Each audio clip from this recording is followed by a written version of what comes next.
तो आज जो हम चैप्टर पढ़ने वाले हैं वो है स्टार एंड सोलर सिस्टम। ठीक है, तो हम इसमें स्टार्स के बारे में जानेंगे और अपने सोलर सिस्टम के बारे में जानेंगे। तो सबसे पहले हम शुरू करते हैं कि कॉस्मोस यानी कि ब्रह्मांड क्या होता है ना। इसको हम यूनिवर्स भी बोलते हैं। तो कॉस्मोस क्या है, यानी सूक्ष्मतम कण से लेकर के और बड़ी सी बड़ी बॉडी क्या होगी जिसमें आती है, उसे हम बोलते हैं यूनिवर्स। यानी कि कोई छोटे से छोटा कण और बड़े से बड़ी बॉडी जो कि इस ब्रह्मांड में विद्यमान है, उनको हम क्या बोलेंगे, कॉस्मोस या फिर यूनिवर्स। ठीक है, तो इसकी स्टडी को क्या बोलेंगे, कॉस्मोलॉजी। क्या बोलेंगे इसकी स्टडी को, कॉस्मोलॉजी। ठीक है, अब हम बात करते हैं सेलेस्टियल बॉडीज। तो सेलेस्टियल बॉडीज क्या होती हैं, तो सेलेस्टियल बॉडीज होती हैं all bodies located in sky. तो जितनी भी बॉडी हमें दिखाई देती हैं, है ना, जैसे कि अगर हम जो भी अपना स्पेस में दिखते हैं, स्काई वगैरह में जो हमें सारी बॉडीज जो दिखाई देती हैं, है ना, तो उसे हम क्या बोलेंगे, वो क्या है, सेलेस्टियल बॉडीज। ये जितने भी स्टार्स हो गए, है ना, मून हो गया और जितने भी प्लेनेट हो गए, ये सब जो हमें दिखाई देते हैं, इन सब को हम क्या बोल सकते हैं, सेलेस्टियल बॉडीज। तो सेलेस्टियल बॉडीज क्या है, all bodies located in sky. तो स्काई मतलब आकाश में जितने भी बॉडीज लोकेटेड हैं, उन सबको हम क्या बोलते हैं, सेलेस्टियल बॉडीज। जैसे सन क्या है, सन एक स्टार है। जैसे कि मार्स क्या है, एक प्लेनेट। मून क्या है, एक सैटेलाइट। ठीक है, तो स्टार हो गए हमारे, प्लेनेट हो गए या फिर सैटेलाइट्स, है ना, इन सबको हम क्या बोल सकते हैं, सेलेस्टियल बॉडीज। अब हम बात करते हैं कॉस्मोस की। तो कॉस्मोस क्या होता है, कॉस्मोस मिलकर बनता है सेलेस्टियल बॉडीज प्लस स्पेस। यानी कि पूरा स्पेस और सेलेस्टियल बॉडीज, इन सबको अगर हम मिला दें तो हमारा कॉस्मोस बनता है। सेलेस्टियल बॉडीज में हम क्लस्टर भी बोल सकते हैं, क्लस्टर प्लस स्पेस, यानी क्लस्टर और स्पेस को अगर हम मिला दें तो हमारा कॉस्मोस बनता है, यानी कि ब्रह्मांड बनता है।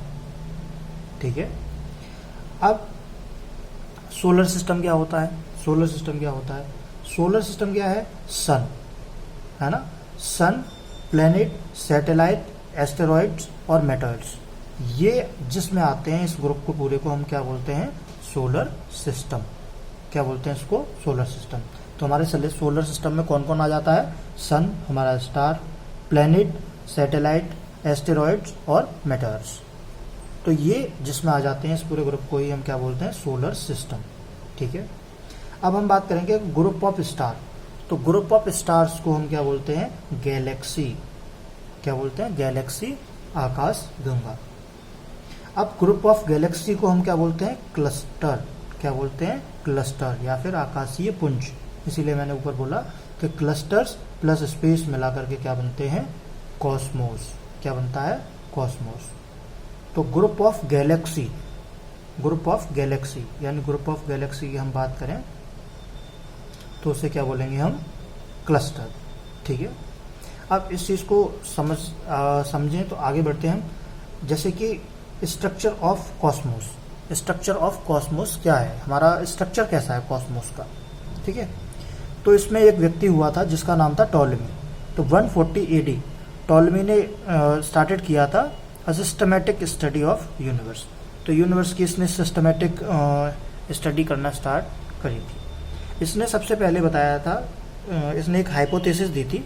इस हाइपोथेसिस में इसने बताया था कि जो स्ट्रक्चर ऑफ कॉस्मोस है वो जियोसेंट्रिक है। क्या है, जियोसेंट्रिक का मतलब क्या है कि अर्थ सेंटर में है कॉस्मोस के, यानी पूरे कॉस्मोस के अर्थ सेंटर में है और सारे स्टार्स, है ना, स्टार्स या मतलब सारे जो प्लेनेट हैं वो अर्थ के अराउंड घूमते हैं। तो इसको इसने बताया था। तो जियोसेंट्रिक, जियो का मतलब ही होता है पृथ्वी और सेंट्रिक का मतलब सेंटर में है। लेकिन ये हाइपोथेसिस जो थी ये रिजेक्ट हो चुकी थी, बाद में रिजेक्ट हो गई है। पहले इसी को माना गया था लेकिन बाद में ये रिजेक्ट कर दी गई। फिर एक और व्यक्ति आया जिसका नाम था, जो कब आया था, 1543। तो 1543 में एक व्यक्ति आया जिसका नाम था कॉपरनिकस और ये पोलैंड का था। तो इसने दिया था हीलियोसेंट्रिक। क्या दिया था इसने, हीलियोसेंट्रिक। हीलियोसेंट्रिक का मतलब क्या है कि इसने बताया था कि जो हमारा सन जो है सन सेंटर में है, ना कि पृथ्वी। अर्थ सेंटर में नहीं है, सन सेंटर में है, और सन के मतलब आसपास जितने भी जो प्लेनेट हैं वो घूमते हैं, वो रिवॉल्व करते हैं। तो अर्थ, अभी मैंने बताया जियोसेंट्रिक का मतलब क्या था कि अर्थ क्या है, अर्थ सेंटर में है ऑफ द कॉस्मोस। और जो हीलियोसेंट्रिक था, हीलियोसेंट्रिक में इसने बताया कि सन जो है, सन के रिवॉल्व अराउंड ऑफ अर्थ, यानी कि सन के रिवॉल्व करते हैं, जितने भी अर्थ हो गया या प्लेनेट हो गया वो सन के आसपास घूमते हैं। अब इस चीज को समझने से पहले अब हम समझ रहे हैं कि यूनिवर्स या कॉस्मोस क्या है ना। तो देखो बहुत सारे डाउट तुम्हारे मतलब आ रहे होंगे कि मतलब क्या है यूनिवर्स, कॉस्मोस क्या होता है, गैलेक्सी क्या होती है, स्टार क्या होते हैं, कितने होते हैं। तो पहले इन फैक्ट्स को हम देख लेते हैं एक बार, है ना। देखो हमारा जो यूनिवर्स है ना या कॉस्मोस है, इस कॉस्मोस में अभी तक लगभग मतलब अनुमान लगाया है साइंटिस्ट ने कि 100 बिलियन गैलेक्सी होती हैं। यानी कि हमारे यूनिवर्स में अभी तक जो पता चला है, जो यूनिवर्स है ना, उसकी हम कल्पना भी नहीं कर सकते कि ये कितना बड़ा है यूनिवर्स, है ना। तो एक यूनिवर्स यानी हमारा जो यूनिवर्स है, इसमें लगभग 100 बिलियन गैलेक्सी होती हैं। कितनी गैलेक्सी होती हैं? 100 बिलियन गैलेक्सी, यानी कि 100 अरब गैलेक्सी होती हैं, आप ये समझिए। और एक गैलेक्सी में 100 बिलियन स्टार होते हैं, यानी 100 अरब स्टार, 100 अरब तारे होते हैं एक गैलेक्सी में, ठीक है। और एक स्टार जो होता है उसका अपना सोलर सिस्टम होता है, यानी कि हमारी एक गैलेक्सी में 100 अरब तारे हैं, 100 अरब स्टार हैं, 100 बिलियन स्टार्स हैं। और हर एक स्टार का अपना एक क्या है, सोलर सिस्टम है, जिसमें से हमारा स्टार कौन सा है, सन, ठीक है। तो हर एक स्टार का अपना एक सोलर सिस्टम होता है, और एक सोलर सिस्टम में कई सारे प्लेनेट होते हैं।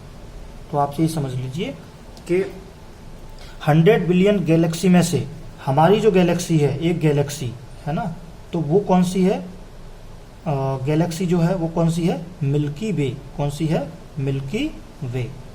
तो मिल्की वे गैलेक्सी है हमारी। तो एक गैलेक्सी है, और गैलेक्सी कितनी है, 100 बिलियन गैलेक्सी हैं यूनिवर्स में, ठीक है। और मिल्की वे गैलेक्सी में कितने स्टार हैं, लगभग 100 बिलियन स्टार्स हैं इसमें, 100 बिलियन स्टार्स, बिलियन स्टार हैं, ठीक है। एक मिल्की वे गैलेक्सी में कितने हैं, 100 बिलियन स्टार्स होते हैं, जिसमें से हम तो एक, हमारा स्टार कौन सा है, सन, जिससे हम, जो हमारा मेन स्टार है वो कौन सा है, सन। और इस सन जो स्टार है, यानी 100 बिलियन स्टार्स में से एक जो स्टार है हमारा सन, और सन का एक अपना सोलर सिस्टम है,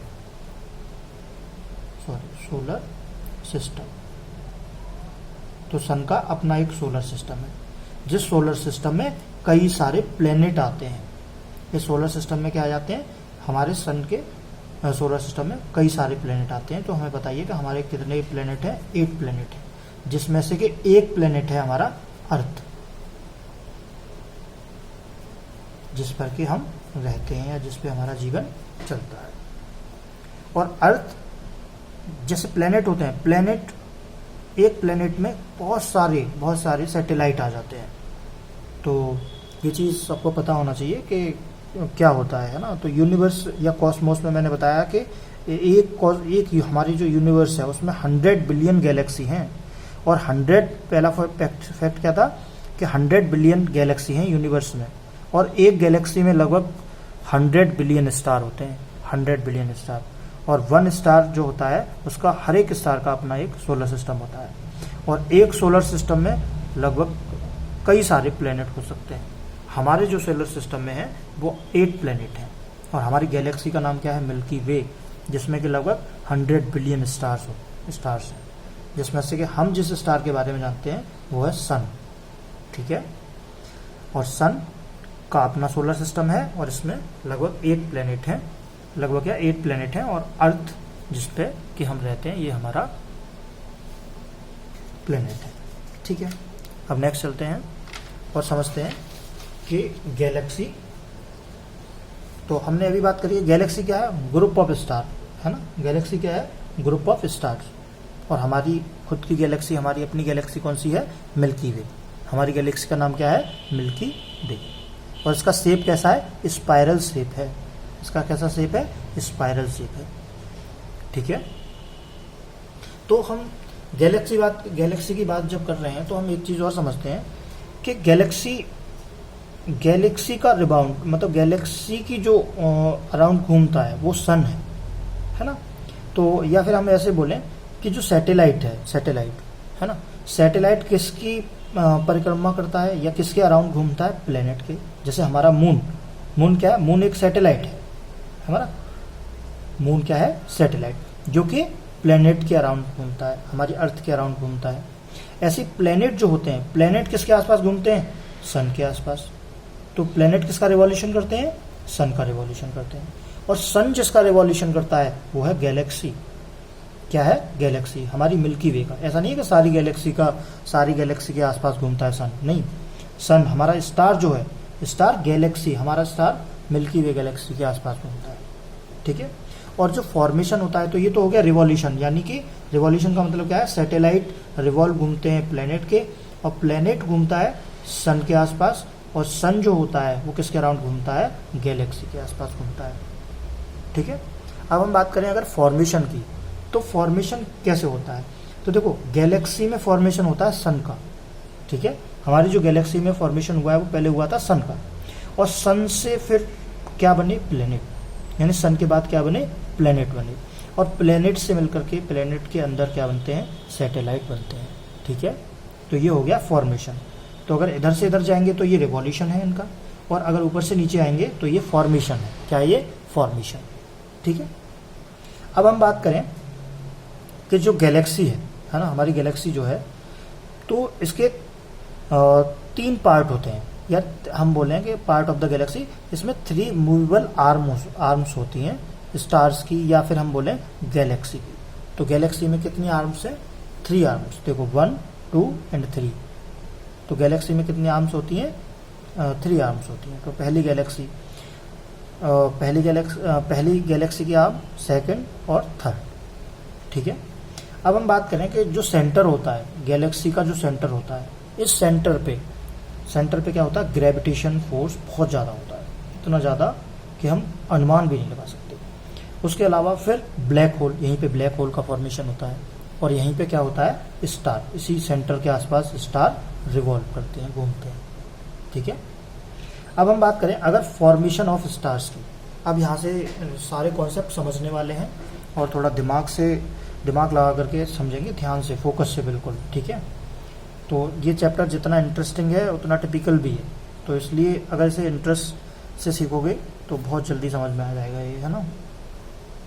और अगर बोरिंग तरीके से समझ में आया, समझे, तो फिर ये समझ लो कि ये बहुत टिपिकल लगेगा तुमको। ठीक है। तो अब हम बात करें कि स्टार, हमारे स्टार कैसे बनते हैं, है ना। कोई भी स्टार, जैसे हमारा सन है, सन कैसे बना, है ना। या और भी जैसे प्रोक्सिमा सेंचुरी है, कई सारे स्टार हैं, हम बात करेंगे इन स्टार्स के बारे में, है ना। लेकिन हम बात करते हैं, मान लो सन की बात करते हैं हम तो सन को जानते हैं सबसे ज़्यादा। तो सन क्या है? सन कैसे बना, है ना, या स्टार कैसे बनते हैं? तो स्टार देखो कैसे बनते हैं, यानी कि जो पहली जो आर्म है in third arm of Galaxy. तो गैलेक्सी की जो पहली आर्म्स होती है ना, जो थर्ड आर्म्स होती है, सॉरी, ये थर्ड आर्म्स है गैलेक्सी की, है ना। तो इस तीसरी आर्म में क्या होता है? हाइड्रोजन के क्लाउड्स पाए जाते हैं, यानी हाइड्रोजन के बादल पाए जाते हैं। इस तीसरे में यहाँ क्या पाया जाता है? हाइड्रोजन के क्लाउड्स पाए जाते हैं। क्या पाए जाते हैं? क्लाउड्स, हाइड्रोजन क्लाउड्स पाए जाते हैं, जिसे हम क्या बोलते हैं? नेबुला। क्या बोलते हैं? नेबुला। ठीक है। तो हाइड्रोजन के क्लाउड्स पाए जाते हैं, जिसे हम क्या बोलते हैं? नेबुला। अब इनमें क्या होता है? हर टाइम मूवमेंट होता रहता है। क्या होता रहता है? इसमें मूवमेंट होता रहता है। ठीक है। और इस मूवमेंट की होने की वजह से इनमें कॉन्ट्रैक्शन होता है, यानी कि जो हाइड्रोजन के क्लाउड्स हैं, हाइड्रोजन के क्लाउड्स मान लो ये है हाइड्रोजन का क्लाउड। अब इसके जो एटम्स होते हैं, इनमें क्या होता रहता है? कोलिजन होता है। कॉन्ट्रैक्शन होने की वजह से कोलिजन यानी टकराव हो जाता है। तो ये एटम्स आपस में टकरा जाते हैं, और टकराते हैं तो एनर्जी रिलीज करते हैं। क्या रिलीज करते हैं? एनर्जी रिलीज करते हैं। एनर्जी रिलीज करते हैं तो ये जो हाइड्रोजन है, हाइड्रोजन कन्वर्ट होना शुरू हो जाती है हीलियम में। तो हाइड्रोजन किस में कन्वर्ट होना शुरू हो जाती है, हीलियम में। तो ये ध्यान रखना कि थर्ड आर्म ऑफ गैलेक्सी जो होती है उसमें हाइड्रोजन किस में बदल रहा है, हाइड्रोजन बदल रहा है हीलियम में। किसकी वजह से, कॉन्ट्रैक्शन की वजह से। क्यों, कॉन्ट्रैक्शन क्या करता है, जो उसके एटम्स होते हैं हाइड्रोजन के उसमें क्या करता है, कोलिजन पैदा करता है। ठीक है, तो यहाँ पे हाइड्रोजन किस में कन्वर्टेड हो रहा है, हीलियम में। और इसी हीलियम इसी प्रोसेस को हम क्या बोलते हैं, then it is cloud called nuclear fusion. Sorry, इसी मतलब हाइड्रोजन को का कन्वर्ट होना ही हीलियम में, ये क्या कहलाता है, न्यूक्लियर फ्यूजन। तो हमारा सूर्य कैसे बना है, हमारा सन कैसे बना है, न्यूक्लियर फ्यूजन के थ्रू। किसके थ्रू बना है, न्यूक्लियर फ्यूजन के थ्रू। समझ में आ रहा है, ठीक है। अब ये जो बना है ना, गैसियस क्लाउड जो बना, गैसियस क्लाउड या स्टार जो बना, इसको हम क्या बोल सकते हैं, पहले हाइड्रोजन जो नेबुला में कन्वर्ट हुआ, then it is gaseous cloud called primary star या प्रोटो स्टार। तो फर्स्ट आर्म में क्या बनता है हमारा, प्राइमरी स्टार यानी कि प्राथमिक तारा। पहला ये समझ लो नया तारा बनाया है ना, तो इस नए तारे को क्या बोलेंगे हम, प्राइमरी स्टार या फिर प्रोटो स्टार। क्या बोलेंगे, प्राइमरी स्टार या फिर प्रोटो स्टार, जो कहाँ बनता है, थर्ड आर्म इन गैलेक्सी। तो गैलेक्सी की तीसरी आर्म में क्या बनता है, प्राइमरी स्टार या प्रोटो स्टार। और प्राइमरी स्टार या प्रोटो स्टार क्या है, मैंने अभी बताया कि यहाँ पे क्या होता है, हाइड्रोजन के क्लाउड्स होते हैं, और हाइड्रोजन के क्लाउड्स होते हैं उनमें कॉन्ट्रैक्शन होता है, और यहाँ पे क्या होता है, हाइड्रोजन कन्वर्ट हो रही है इनटू हीलियम, है ना। और इसी चीज को हम इस गैसियस क्लाउड को ही हम क्या बोलते हैं, प्राइमरी स्टार या फिर प्रोटो स्टार, प्राथमिक तारा। क्या बोलते हैं इसको, प्राथमिक, दिखाई दे रहा है, इसको क्या बोलते हैं हम, प्राथमिक तारा, जो कहाँ बनता है, थर्ड आर्म ऑफ गैलेक्सी की तीसरी आर्म में। ठीक है, तो फर्स्ट आर्म के बारे में हमने जान लिया, फर्स्ट आर्म के बारे में हमने समझ लिया। अब हम चलेंगे गैलेक्सी की सेकंड आर्म में। तो अब ये स्टार आगे बढ़ जाएगा और कहाँ पहुंच जाएगा, सेकंड आर्म। तो गैलेक्सी की सेकंड आर्म में आ गया, अब यहां से बढ़ करके यहां आ गया। अब सेकंड आर्म में क्या हो रहा है ना, अब देखो सेकंड आर्म में क्या होता है कि जैसे जो हमारा प्रोटो स्टार, इसके जो सेंटर का जो हाइड्रोजन है वो डिक्रीज होना शुरू हो जाएगा, होगा कि नहीं होगा, क्योंकि हाइड्रोजन यहाँ लगातार किस में कन्वर्ट हो रहा है, हीलियम में। तो इसीलिए यहाँ प्रोटो स्टार का जो हाइड्रोजन है वो क्या होगा, डिक्रीज होना शुरू हो जाएगा, और ये कन्वर्ट हो रहा है हीलियम में, है ना।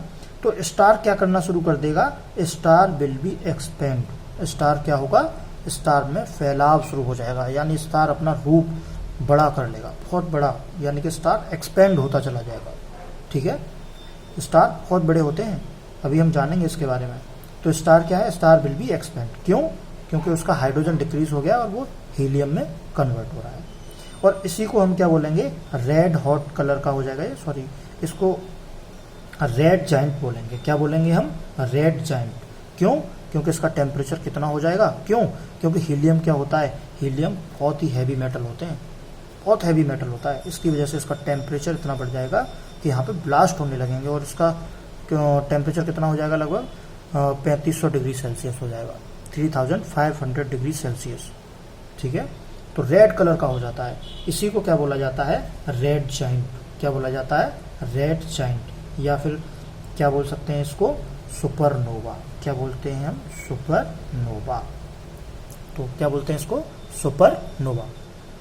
ठीक है, सुपरनोवा, या फिर इसको एक्सप्लोडिंग स्टार बोलते हैं। क्यों, तो सेकंड आर्म में क्या हुआ, सिंपल सा है, फर्स्ट आर्म में जो प्राथमिक तारा था हमारा, जो प्राइमरी जो स्टार था, अब वो सेकंड आर्म में क्या हो गया है, क्योंकि उसकी हाइड्रोजन जो हो गई है, हाइड्रोजन में वो कन्वर्ट हो गई हीलियम में, हाइड्रोजन तो डिक्रीज हो गई।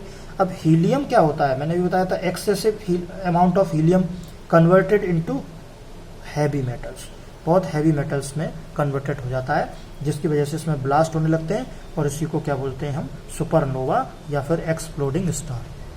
तो सेकंड आर्म ऑफ गैलेक्सी में क्या बनेगा, सुपरनोवा। क्या बनेगा, कौन सा स्टार बनेगा हमारा, सुपरनोवा या फिर एक्सप्लोडिंग स्टार, क्योंकि इसमें क्या हो रहे हैं, ब्लास्ट हो रहा है। ठीक है, तो ये चीज समझ में आ गई। ठीक है, अब हम बात करेंगे सुपरनोवा की। ठीक है, किसकी बात करेंगे? सुपरनोवा की। अब देखो सुपरनोवा क्या है, अभी हमने समझ लिया था कि सुपरनोवा क्या है? एक्सप्लोडिंग स्टार है जो कहाँ बनता है? Second arm of Galaxy. अब सुपरनोवा में दो चीजें आ जाती हैं। सुपरनोवा जैसे स्टार बना तो थर्ड आर्म में अब क्या बनेगा? सुपरनोवा क्या बनता है? लास्ट में क्या हो जाता है स्टार का? तो देखो सुपरनोवा दो तरह के बनते हैं। कितने टाइप के बनते हैं? 2 टाइप के बनते हैं। कौन से टाइप के? जिसका मास 1.4 से अधिक होता है, यानी जिस सुपरनोवा का जो मास होगा, है ना, वो कितना होगा? जिसका द्रव्यमान जो कितना होगा? 1.4 से अधिक होगा। एक तो ये बनेगा, और एक बनेगा जिसका मास 1.4 से कम होगा। तो जिसका मास 1.4 से कम होगा, और एक कौन बनेगा? जिसका मास 1.4 से अधिक होगा। तो जिसका मास 1.4 से कम होगा उसको हम बोलते हैं व्हाइट ड्वार्फ। क्या बोलते हैं इसको? White dwarf. और इसी को व्हाइट ड्वार्फ जो हो जाता है, व्हाइट ड्वार्फ थर्ड आर्म में जाकर के ये ब्लैक ड्वार्फ बन जाता है। इसको हम ब्लैक ड्वार्फ बोलते हैं थर्ड आर्म में। और यही क्या हो जाता है? थर्ड आर्म में सेंटर पे जाके ये क्या हो जाता है? डिसअपियर, यानी कि स्टार जो होता है वो गायब हो जाता है। क्या हो जाता है? गायब, यानी कि स्टार खत्म। ठीक है।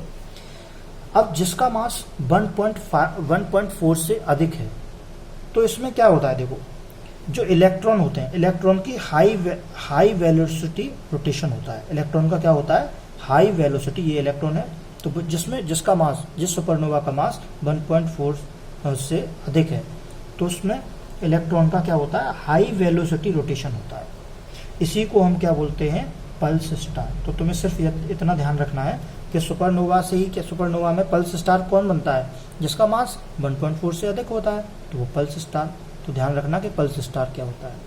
व्हाइट ड्वार्फ समझ में आ गया, ब्लैक ड्वार्फ भी समझ में आया। अच्छा, जो पल्स स्टार है, सॉरी पल्स स्टार नहीं है, पल्सर स्टार है ना? क्या बोलेंगे इसको? Pulsar star. तो जिसका मास 1.4 से अधिक है, तो due to high velocity rotation क्या बनता है? पल्सर स्टार, है ना? अब इसमें पल्सर स्टार में क्या होता है आगे? इसका जो न्यूट्रॉन है, इसके जो न्यूट्रॉन होते हैं वो सेंट्रलाइज होना शुरू हो जाते हैं। यानी इसके जो न्यूट्रॉन होते हैं पल्सर स्टार के, वो सेंटर में आना शुरू हो जाते हैं। और इससे क्या निर्माण होता है भाई? ब्लैक होल का। किसका निर्माण होता है? कौन बनता है? Black hole. तो थर्ड आर्म में जाकर के क्या बनाता है? सुपरनोवा लास्ट में क्या बनाता है? सुपरनोवा, पल्सर स्टार, और पल्सर स्टार के बाद ब्लैक होल। ठीक है। और ब्लैक होल क्या होता है? एक डार्क एरिया होता है जिसका ग्रेविटेशन बहुत हाई होता है। इतना होता है कि इसमें लाइट भी पास नहीं हो सकती, लाइट का पता ही नहीं चलता इसमें। ठीक है। तो ये है ब्लैक होल। इसके बारे में फिर हम कभी पढ़ लेंगे, बहुत इंटरेस्टिंग टॉपिक है ब्लैक होल के बारे में। ठीक है।